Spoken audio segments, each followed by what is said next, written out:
विभूषितं मृगमदा मोदाङ्कितं चन्दनं जाति चम्पकबिल्वपत्ररचितं पुष्पं च धूपं तथा दीपं देवदयानिधे सुपते प्रकल्पितं गृह्यताम् सौवर्णेन वरत्नखण्डरचिते पात्रे घृतं पायसं भक्ष्यं पञ्चविधं पयोदधियुतं रम्भाफलं पानकं शाकानामयुतं जलं रुचिकरं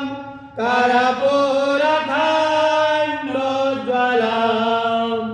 ताम्बूलं मनसा मया विरचितं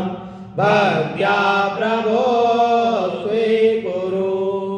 छत्रं चामरयोर्युगं व्यजनकं चादर्शकं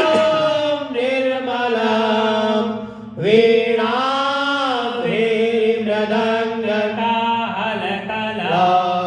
गीतं च नृत्यं तथा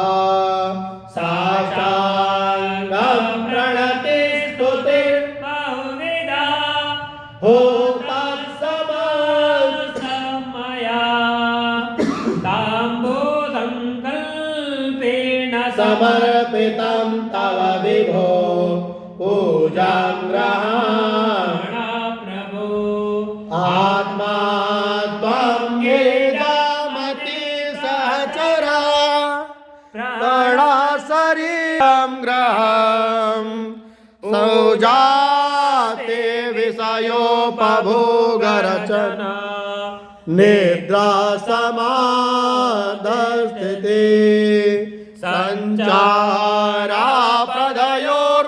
सञ्चारापदयोर्प्रदक्षिणविधि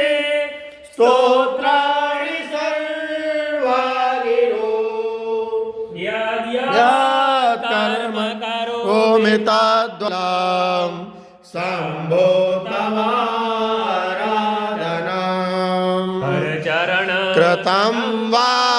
कायजं कर्मजं वा श्रवणनयनजं वा मनसं वा पराधं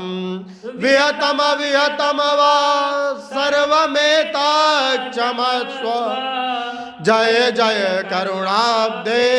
श्रीमहादेव जय जय करुणाब्धे श्रीमहादेव शम्भो।